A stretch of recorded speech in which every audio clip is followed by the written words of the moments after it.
Voilà, de retour dans le club LCI spécial Petites et Moyennes Entreprises avec Michel Sapin, le ministre du Travail et de l'Emploi. Nous accueillons Michel Filzi, qui est le nouveau président de RID Exposition. Michel Filzi, soyez bienvenu. Bonsoir. Alors, c'est une filiale française, et pas n'importe laquelle, c'est la filiale française du premier organisateur mondial de salons. La maison mère est présente, comme on dit, dans 40 pays, sur 5 continents. RID Exposition France, ce sont 400 collaborateurs et 200 millions d'euros de chiffre d'affaires. Particularité, il y a beaucoup de salons, de gros événements. C'est un sujet de Nancy Rice et de Norbert Evangelista. La FIAC, le salon nautique, Batimat, Équipe Hôtel, le savez-vous? Toutes ces manifestations sont aujourd'hui gérées par l'entreprise RID Exposition France, filiale du premier organisateur de salons dans le monde. Un groupe présent dans 40 pays et sur 5 continents. En France, RID Exposition emploie 390 salariés et dégage un chiffre d'affaires de 200 millions d'euros. C'est un nouvel homme qui la préside depuis cette année, Michel Filzi. Ce centralien la connaît bien. Après avoir fait ses premières armes chez Andersen Consulting, puis à la Chambre de commerce de Paris, il a rejoint RID Exposition quand l'entreprise s'appelait encore Miller Freeman. Directeur de mission auprès du président, il ne cessera de voir ses attributions s'élargir jusqu'à en devenir directeur général en 2012 et président aujourd'hui. Parmi ses missions, Michel Filzi devra conforter la place de RID Exposition France en tant que leader sur son marché et réussir à exporter les événements phares à l'étranger, notamment vers les pays émergents. RID a déjà commencé à le faire. Polytech se décline depuis plusieurs années au Maroc et en Algérie. Paris Photo s'affiche désormais à Los Angeles et Maison et Objets, déjà présent à Singapour, sera très bientôt à Miami. Voilà, de retour avec Michel Filzi en plateau sur le club LCI. Beaucoup de très gros événements. On regardait le sujet avec Michel Sapin qui ignorait peut-être que la FIAC faisait partie de votre portefeuille. La FIAC, d'ailleurs, juste pour qu'on comprenne bien, c'est une marque qui a été créée par vous, qui a été supportée par vous. Comment ça s'est passé? Parce que c'est le principal événement d'art moderne en France et en Europe. En France et en Europe, on est deux leaders mondiaux, un Suisse et la FIAC. La FIAC, c'est un acronyme pour Foire internationale de l'art contemporain. C'est devenu maintenant une marque qui vit sa vie et qui attire en tant que salon 85 000 visiteurs pour la dernière édition qui a lieu en octobre dernier. Vous parliez de taille de salon, juste pour vous donner quelques ordres de grandeur. L'année dernière, nous avons accueilli 16 000 exposants sur l'ensemble de nos manifestations et 1 400 000 visiteurs, pour vous donner un ordre de grandeur. Maison Objet que nous organisons avec Atelier d'Art de France occupe la totalité du parc d'exposition de Paris-Nord-Villepinte. Ça représente en surface 246 000 m², ce qui veut dire 35 terrains de football. Pour vous donner l'ordre de grandeur de l'importance économique que revêtent les salons. J'étais très content de voir les deux reportages précédents. À chaque fois, vous avez commencé par l'entreprise sur un salon. Sur un salon du sandwich. Et c'est vous qui organisez ça? Alors, le premier, oui. On était la semaine dernière à la porte de Versailles et Augustin était un de nos clients. C'est le hasard, mais le hasard fait parfois bien les choses. Et Mme la présidente de Calidea était sur un autre salon. Donc, pour juste illustrer, et vous ne pouviez pas mieux le faire, vous faites mieux que moi encore. Alors, Michel Filzi, avant que vous interpelliez peut-être Michel Sapin sur, il n'aime pas le terme, mais sur le marché du travail et peut-être éventuellement sa rigidité encore en France, j'aimerais que vous nous parliez un peu des grandes manifestations internationales qui se déroulent en France, parce que de manière sans doute naïve et un peu premier degré, j'imagine que c'est une sorte quand même de baromètre de l'attractivité que peut représenter la France pour des grands salons dont les donneurs d'ordre sont étrangers. On a eu ce rapport de la CNUSED, Michel Sapin, que vous avez peut-être vu, sur l'effondrement de l'investissement direct étranger dans notre pays, qui n'était pas une bonne nouvelle. Est-ce que, pour vous, la France, lorsque vous voyez les grands salons dont s'occupe votre groupe, est-ce que la France a toujours ce pouvoir d'attractivité fort pour les grandes marques et les grands événements internationaux? Alors, la France est le deuxième pays derrière l'Allemagne en termes de puissance d'attraction des salons. Donc oui, la France est et reste un très grand pays de salons internationaux. Si on regarde en volume, on va dire les États-Unis et la Chine en cumul font mieux que la France et l'Allemagne, mais ils ont un marché intérieur tellement gigantesque et principalement avec des salons nationaux que forcément un effet de volume joue. Pour ce qui est des salons internationaux, on va dire que RID Exposition France a environ 30% de ses exposants internationaux et 15 à 20% de ses visiteurs internationaux. Donc oui, la France a un pouvoir d'attraction fort pour les grandes manifestations internationales et pour attirer les exposants et les visiteurs internationaux. Alors, je voudrais qu'on parle du marché de l'emploi tel que vous, président de RID Exposition, vous le voyez. On parlait tout à l'heure du CICE, Michel Sapin. Vous avez eu recours très clairement au CICE pour des embauches en France. Alors, pour être tout à fait précis, le CICE est arrivé à un bon moment. Dans une économie qui est assez flat, on va dire, où nous vivons, nous, organisateurs de salons, à l'aune aussi des marchés que nous servons, la croissance de nos manifestations, elle passe par la croissance de nos clients. Quand je disais 30% sont internationaux, c'est-à-dire que 70% de nos exposants sont français, et par là même, nous sommes quand même très tributaires du dynamisme des entreprises françaises. Vous avez créé combien de CDI grâce à CICE? On a créé 6 postes, 5 débutants, jeunes commerciaux débutants, et un expérimenté, et parmi les 5 débutants, 2 en alternance. Le reste étant en CDI. Donc on a créé 4 CDI, 2 alternances. C'est presque, pardonnez-moi, c'est presque dommage de supprimer le CICE, peut-être, Michel Sapin, puisqu'on dit que la baisse des charges va se substituer au CICE. Moi, je suis toujours voilà un exemple positif. Je suis toujours très heureux quand j'entends dire que le CICE est quelque chose de bien et de très utile, puisque l'année dernière, j'entendais dire que c'était une usine à gaz incompréhensible. La preuve est faite que je vois de plus en plus de gens amoureux du CICE, là où l'année dernière, ils étaient très en retrait. Mais après, pourquoi vous dites supprimer le CICE? Je n'en sais rien. C'est ce nous allons voir. Michel Sapin. Donnez-nous une information ce soir. Est-ce que la baisse des charges va prendre le pas sur le CICE? C'est sur la table. Le CICE est calculé par rapport à une masse salariale. Donc son avantage, c'est que justement, ça représente une forme de baisse des charges, de baisse des cotisations. Est-ce que c'est la meilleure méthode? Est-ce qu'il peut y en avoir une autre? À partir du moment où on passe de 12 milliards cette année, 20 milliards l'année prochaine, à 30 milliards, c'est ça qui est sur la table. Ça sera discuté avec évidemment les représentants des entreprises pour trouver le dispositif le plus adapté. Mais ce que je voudrais souligner, c'est que vous êtes adorable parce que vous dites c'est grâce au CICE. Moi, je n'ai pas cette prétention-là. Je pense que c'est pas le CICE qui permet de créer les emplois. Le CICE est arrivé à un bon moment. Voilà, il est arrivé à un bon moment. Pas dit que c'était grâce au CICE. Le CICE, il fait quoi? Il fait qu'il donne un peu de cash. Ce cash vous permet d'anticiper peut-être un tout petit peu le moment de créer l'emploi, ou en tous les cas, il permet de prendre le risque de la création d'emploi, le risque au sens commercial, au sens entrepreneurial du terme de la création d'emploi. Et c'était son objectif. Et quand vous dites il y a 4 CDI et 2 alternances, pour moi, c'est 6 réussites. Parce que les 2 alternances, pour moi, ce sont des mécanismes extrêmement utiles de formation, vous disiez que c'était des jeunes, évidemment, de formation dans l'entreprise, avec le plus souvent un débouché qui sera un débouché pérenne, soit dans votre entreprise, je pense peut-être vous y préparez ainsi, soit dans une autre entreprise. Donc c'est CICE égale 6 réussites dans votre entreprise. Alors ça, c'est le côté positif. Ah, maintenant, on va prendre l'autre. Un autre. Sinon, je ne serais pas là, ça servirait à quoi? Et je pense je ne suis pas le seul à partager ce sentiment qu'on donne d'un côté, on peut reprendre de l'autre. C'est-à-dire cette instabilité et cette absence de vision à long terme est un sujet très préoccupant.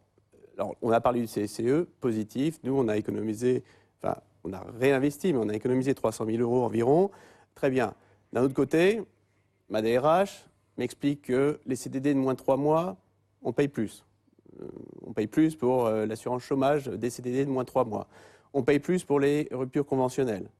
Donc, j'ai vraiment l'impression que ce qu'on donne d'une main, on le reprend de l'autre. Donc, qu'est-ce que vous pouvez aujourd'hui me dire pour me rassurer, pour me dire non, attendez, ce qui est fait, et on ne va pas inventer d'autres mécanismes pour reprendre et avoir un effet non, mais je comprends tout à fait ce genre de question. Même si la rupture conventionnelle, elle est conventionnelle, donc il n'y a pas de barème, il n'y a pas de loi qui vous dise quel est le niveau de la rupture conventionnelle. C'est une discussion. C'est un tout, hein. Tant que chef d'entreprise, c'est un tout. Code du travail, fiscalité, non, mais je cherche juste à ce qu'on soit parfaitement réglo sur chaque sujet. Sur le CDD, quand vous faites des CDI, donc c'est pas le CDD. D'ailleurs, les CDI de jeunes, pendant les 3 premiers mois, c'est même allégé. Et c'est les partenaires sociaux, c'est pas moi, c'est les partenaires sociaux qui ont signé un accord en disant on va remonter un peu pour pour les CDD extrêmement courts et on va diminuer pour les CDI quand on accueille un jeune. Donc je dis cela parce qu'il faut voir les choses équilibrées. Et je le répète, ce n'est pas moi qui l'ai décidé, c'est patrons et syndicats qui ont signé cet accord-là. Ça fait aussi partie de la vie que ceux qui vivent dans l'entreprise trouvent des solutions qui soient plus adaptées. Mais je reviens au cœur de votre question, qui est très très important. C'est au fond, qu'est-ce qui m'assure que ce qui est décidé aujourd'hui sera maintenu demain ? Rien ne peut l'assurer absolument, par définition, puisqu'on est dans des décisions qui sont des décisions de pouvoir public. Et s'il y a une autre majorité, je ne peux pas m'engager pour une autre majorité sur les décisions qui sont prises. Mais quand on dit qu'il faut peut-être passer du CICE, ou en tout cas adapter le CICE, pour arriver dans de la diminution de cotisation. Moi, je vous dis une chose. Si nous supprimons la cotisation qui alimente comme nous allons le faire, qui alimente la branche famille, personne ne reviendra sur cette suppression-là. Personne. C'est pour ça que j'aime bien ce dispositif-là. Parce qu'il est clair et net et précis. Et ce qui est clair et net, on n'en revient pas facilement dessus. Voilà pourquoi on essaye d'avoir un système plus simplifié de diminution des cotisations avec cette suppression d'une ligne. Je le prends à la feuille de paye. C'est simple. Là, il y a la ligne, vous l'avez, la ligne cotisation, elle est portée uniquement par l'entreprise. Il n'y a pas une cotisation salariale. Vous faites un trait dessus. C'est simple, c'est net. Qui reviendra dessus ? Michel Filzi, on disait tout à l'heure, votre entreprise est filiale d'un grand groupe international, Red Elsevier, qui est présent dans 40 pays et 5 continents. Est-ce que les grandes filiales étrangères de ce groupe regardent la France parfois avec des yeux un peu écarquillés ou finalement ils ne comprennent pas forcément l'évolution de notre environnement juridique et fiscal? Est-ce que ce sont des remontées que vous avez de la part de la maison mère? Alors c'est une remontée sous 2 angles. Il y a ceux qui travaillent avec nous directement à la maison mère anglaise, qui eux ont été informés régulièrement on va dire des lourdeurs, parce que ce sont des lourdeurs, des contraintes du système français. Eux, ils connaissent bien, et à chaque fois, ça vient sur la table au moment des arbitrages budgétaires, etc. Et puis il y a les autres qui sont beaucoup plus loin et qui lisent le Financial Times, les revues économiques, et qui vont à l'essentiel. Et l'essentiel, c'est, on revient sur toujours la même chose, difficulté, le marché de l'emploi en France compliqué, les réglementations, elles sont impossibles, les lois, elles sont faites, elles sont défaites. Mais vous l'avez dit vous-même, ça n'empêche pas la France d'être extrêmement attractive pour des grands salons internationaux. Oui, mais ça n'en fait pas non plus. Ça ne corrige pas totalement l'image de la France. Par exemple, en termes d'image, je crois que le patron anglais du groupe visitait la France aujourd'hui. Et le moins qu'on puisse dire, c'est qu'il a eu quelques problèmes avec les taxis. Il a dû vous faire une petite réflexion. Bon. Oui, il a eu quelques problèmes avec les taxis. Bon, il est arrivé à bon port. Reconnaissons aussi que la France n'est pas le seul pays à avoir des embouteillages. Ce que je me plais à rappeler à mes concurrents allemands, parfois anglais, les Allemands, les Anglais ont aussi leurs embouteillages et leurs manifestations. Mais c'est vrai qu'en France, on est bien servi. Je me souviens, Midas, il y a quelques années, on était bloqué. C'était le blocage général. On a dû affréter des bus. Ça a été franchement l'horreur. Mais bon, je voulais vous poser une question, Michel Sapin, depuis le début de l'émission. On parlait d'Arnaud Montebourg tout à l'heure, qui lui estimait que peut-être que le MEDEF pourrait s'engager sur 2 millions d'emplois. Arnaud Montebourg, le ministre du Redressement productif, a fait la une des Échos ce matin en estimant que l'euro était trop fort et que si l'euro baissait de 10%, comme si d'ailleurs la Banque Centrale Européenne n'était pas indépendante, alors ça permettrait de créer 150 000 emplois en France supplémentaires. Est-ce que vous pensez, Michel Sapin, que l'euro est trop fort et qu'il pèse aussi sur la compétitivité des entreprises? Alors, il y a du juste, effectivement, dans cette remarque. C'est-à-dire que toutes les économies qui sont en euros, je rappelle qu'il n'y a pas que la France qui est en euros, toutes les économies qui sont en euros, lorsque l'euro prend 4%, si vous diminuez de 4% le coût des cotisations, c'est pas tout à fait comme ça que ça se calcule, mais enfin, pour faire simple, ça vous annule d'un seul coup la diminution de cotisation et donc la marge de l'entreprise. Donc ça a un effet très très important. Bon, imaginons aussi l'Allemagne est en excédent avec un euro qui est le même euro que le nôtre. Et nous avons 60% de nos exportations et 60% de notre déficit commercial qui est en euros, donc avec la zone euro elle-même. Et ça, quelle que soit la valeur de l'euro, ça ne change pas. Donc oui, c'est une vraie question, il faut la relativiser, et il faut aussi dire que ce ne sont pas les gouvernements qui décident de la valeur de l'euro. Et donc c'est la question de la politique européenne, de la politique de la Banque Centrale Européenne, qui tient compte aussi de la situation financière. Donc je pense que plus nous rétablirons nos équilibres financiers et budgétaires, plus ça incitera à avoir une valeur de l'euro qui soit adapté par rapport au dollar ou par rapport au yen ou par rapport d'ailleurs à la monnaie chinoise qui, comme vous le savez, n'est pas le produit d'un marché mais le produit d'une décision administrative. Là, on peut aussi critiquer fortement. Oui, il y a un lien avec le dollar, vous avez raison. On a commencé l'émission tout à l'heure avec Augustin Paluel-Marmont de Michel et Augustin, enflammé Augustin pour commencer cette émission. Une question peut-être à Michel Sapin, ou une remarque. Oui, une remarque. Quand on aborde des débats sur des angles, sur les mesures, c'est passionnant. Mais en fait, il faut toujours prendre de la hauteur. Et en fait, on s'aperçoit que les enjeux de ces mesures-là ne sont absolument pas au niveau du problème que l'on a. C'est comme si on confiait à Michel Sapin la mission d'escalader l'Himalaya et qu'on se demandait est-ce que c'est mieux en crocs ou en sandales. Il faut quand même se dire que comment est-ce qu'on va profondément et durablement faire baisser le chômage en France. Et on voit qu'aujourd'hui, il manque totalement de réformes vraiment courageuses. Moi, je suis enflammé parce que je suis passionné par mon pays. J'adore mon pays, on a des talents exceptionnels, on a tout pour en faire un pays, mais superbe. Simplement, je crois qu'aujourd'hui, il faut... Augustin Paluel-Marmont, donnez-nous une réforme que vous aimeriez voir discuter. Mais bien sûr, mais attendez, attendez, on les connaît toutes. Attali, on connaît tout, Attali, Gallois, tous les rapports ont été écrits, il suffit de le faire. Prenons la souplesse dans le marché du travail, c'est ce que tous les entrepreneurs et tous les chefs d'entreprise veulent. Il manque aujourd'hui clairement de volonté, de courage politique. Et il faut privilégier l'intérêt général et plus des questions électoralistes, s'il vous plaît. Mais moi j'ai envie, Monsieur Sapin, réformez-nous profondément le pays. Mais c'est un devoir, c'est une urgence, s'il vous plaît. Très bien, la prochaine fois je m'intéresserai aux recettes de yaourt. Michel Filzi, un dernier mot peut-être. Pour ajouter à ce que dit Augustin, moi je rencontre beaucoup de fédérations professionnelles sur mes salons, je rencontre beaucoup d'entreprises, 16 000 l'année dernière, donc ça fait quand même pas mal de personnes que je rencontre. À chaque fois, très souvent, que ce soit dans la sous-traitance industrielle, dans l'hôtellerie-restauration, dans le bâtiment, l'écho qui me revient, c'est de dire on pourrait embaucher, on n'arrive pas à embaucher les bons profils. Ça, c'est aussi une vraie question. D'un côté, on a des chômeurs en veux-tu, en voilà. D'un autre côté, on a des entreprises. Non, mais d'un autre côté, on a des entreprises qui n'arrivent pas à embaucher. C'est une vraie question. Alors, il faut faire attention parce que parfois on dit il y en a 100 000, 200 000, 300 000, 400 000. Bon, il ne faut pas faire un concours de chiffres.